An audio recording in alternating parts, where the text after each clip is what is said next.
जिस तरीके से लगातार दोहरी तीरमान पाकिस्तान लगातार झेल रहा है, ऐसे में आतंकवादी गतिविधियां लगातार बढ़ती चली जा रही हैं। क्या स्ट्रैटेजी अब पाकिस्तानी सेना की ओर से अपनाई जा रही है, और क्या लगता है आपको कि खिलौने बैन करना और ये प्लास्टिक की बंदूकें बैन करना महज इनसे काम चल जाएगा? जी हर्षा, सबसे पहले आपका शुक्रिया कि आपने इनवाइट किया।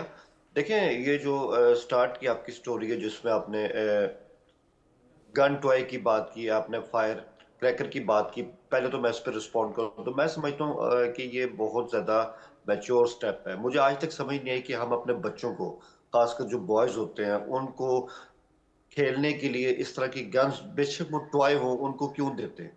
आई थिंक ये कोई अच्छा ट्रेंड नहीं है। ये इंसाइटमेंट टू वॉयलेंस की जानिब जाता है। क्यों नहीं हम उनको फुटबॉल देते, क्यों नहीं हम उनको हॉकी देते, क्यों नहीं हम उनको बैट बॉल देते, जो कि बहुत ज्यादा हेल्थियर एक्टिविटी भी होती है। तो मैं खुद इस बात के हक में नहीं हूं कि छोटे बच्चों के हाथ में इस तरह से टॉयज जो कि जिसमें गन हो, जिनमें पिस्टल हो, इस तरह की चीजें उनको दी जाएं, क्योंकि आजकल का जो माहौल है उसमें ये कोई इतनी अच्छी चीज है नहीं और इसका फायदा भी नहीं होता। क्या हम चाहेंगे कि हमारे जो बच्चे हैं वो अगर उनके हाथ में असली गन हो, असली पिस्टल हो, क्या हमें अच्छा लगेगा?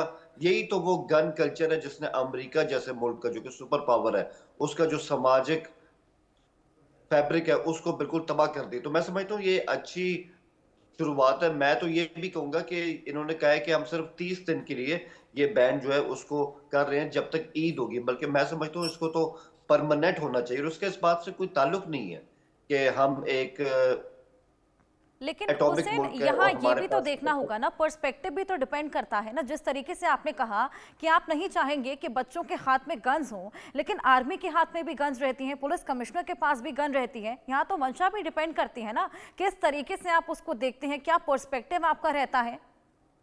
देखिए, आपकी बात बिल्कुल सही है। जहां तक आर्मी का सवाल है, जहां तक पुलिस का सवाल है, या जहां तक इस तरह की पैरामिलिट्री फोर्सेस होती है, उनका तो ये काम है, उनका ही काम है अपनी मदरलैंड को डिफेंड करना, अपने शहरियों की हिफाजत करना। वो तो एक बिल्कुल डिफरेंट चीज है और उस हथियार पे तो हमें फख्र भी होता है। लेकिन मैं वही कहूंगा, कम अज कम बच्चों के वजह से, मेरी अपनी राय है, इससे आप इख्तलाफ भी कर सकती हैं या आप इसकी हिमायत भी कर सकती हैं, लेकिन मुझे लगता है कि खेलने की बहुत सी अच्छी चीजें हैं जो अपने बच्चों को दे सकते हैं। मैं इसमें यही कहूंगा। दूसरा, आपने कहा कि स्ट्रेटेजी क्या होनी चाहिए हमारी, क्योंकि ये बात सही है, इस बात को हमने कभी डिनाई नहीं किया, हमने कभी छुपाया नहीं है कि दहशतगर्दी का ग्राफ पिछले 1 साल से लेके 1.5 साल तक बहुत ज्यादा ऊपर गया है। हमारे यहाँ जो हमारे दो इलाके हैं, एक KPK है और एक बलूचिस्तान है।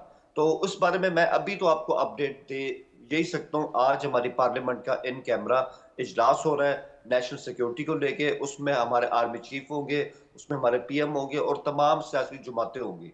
मकसद क्या है कि अब वक्त आ गया है कि बैठ के हम आगे का जो लाइन ऑफ एक्शन है आज वो हम अपनी पार्लियामेंट में तय करें, और उसकी तफसीलात जो है वो आज शाम तक सबके सामने आ जाएंगी। बिल्कुल, आदर्श कुमार जी भी हमारे साथ जुड़े हैं। आदर्श कुमार जी, आप इस स्टेप को कितना मैच्योर मानते हैं, और क्या कुछ और मैच्योर स्टेप्स यहाँ पर लिए जाने चाहिए ताकि यहाँ पर पाकिस्तान की जो स्थिति लगातार बदतर होती चली जा रही है उसको काबू में लाया जा सके? देखिए, पाकिस्तान में यहाँ पर कहना चाहूंगा कि पाकिस्तान जो है अपने कुचक्र में फंस गया है। जिस तरीके की विचारधारा वहां रही है, या जिस तरीके से लोग वहां आए दिन जो है इस तरीके के हादसों में अपनी जान गंवाते रहे हैं, मुझे नहीं लगता कि बहुत ज्यादा जो वहां की का प्रशासन है और वहां की जो एक व्यवस्था है वो इससे बहुत ज्यादा इत्तेफाक रखती है। जहां तक ये बच्चों के खिलौनों पे बैन करने वाली ये बचकानी बात है, ठीक है, इसका फर्क पड़ता है। मैं ये नहीं कहता कि बिल्कुल फर्क नहीं पड़ता है। बच्चों को खिलौने के तौर पे बंदूक वगैरह की बजाय, चाहे वो नकली ही बंदूक क्यों ना हो, मुझे लगता है कि बहुत सारी चीजें हैं, इसका एक फर्क पड़ता है, इसमें कोई संदेह नहीं है। लेकिन मेरा कहना यही है कि जब एक पूरे मुल्क की विचारधारा या फिर मुल्क में जिस तरीके से आतंकियों को तवज्जो मिलती रही है, जिस तरीके से थोड़ा बहुत जो है एक सोशल एक्सेप्टेंस मिलता रहा है, वो कहीं ना कहीं बहुत ज्यादा जिम्मेदार है। और अगर आप देखेंगे तो देखिए, जब आप दूसरों का घर जलाने की कोशिश करते हैं तो सबसे पहले आपका घर उस जद में आता है। तो पाकिस्तान में सिर्फ आप देखेंगे कि जिस तरीके से अभी भी पिछले दिनों जिस तरीके से वीडियो आए और जिस तरीके से वहां आतंकी संगठन अभी भी सक्रिय हैं और एक से एक नए आतंकी संगठन जो है वहां पनप रहे हैं, जब तक उन पर काबू नहीं पाया जाता तब तक ये इन सब चीजों से कुछ बहुत ज्यादा फर्क पड़ने वाला नहीं है।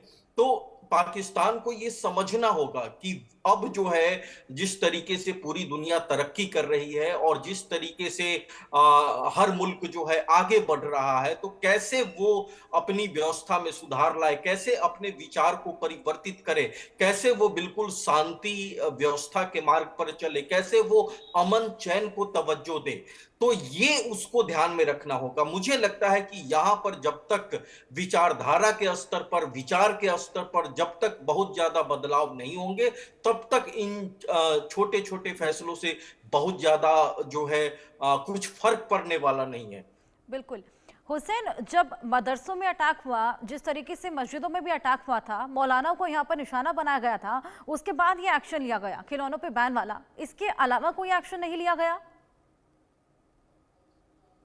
देखें, इसके अलावा मैं यही कहूँगा कि यहाँ पर सोचने की बात है कि जो हमारे उलमा हैं, जो हमारे मौलवी साहिबान हैं, अभी आपने खुद जिक्र किया कि एक को इस तरह से शहीद भी किया गया, तो इनका मकसद क्या है कि ये भी एक तरह की सिस्टमैटिक किस्म की टारगेट किलिंग है कि उन तमाम उलमा को शहीद किया जाए जो आज भी अमन की बात कर रहे हैं, जो आज भी टीटीपी से ये कहते हैं कि आपको हथियार फेंकने होंगे, आपको स्टेट के साथ बात करनी होगी। तो जितने भी लोग इस तरह की रिकॉन्सिलिएशन के एटीट्यूड के साथ चल रहे हैं, उनकी भी चुन चुन के टारगेट किलिंग की जा रही है। और मैं आपको बताऊं, मजे की बात है कि कहीं ना कहीं इसमें टीटीपी इन्वॉल्व नहीं है, वो भी इनका एहतराम करते हैं।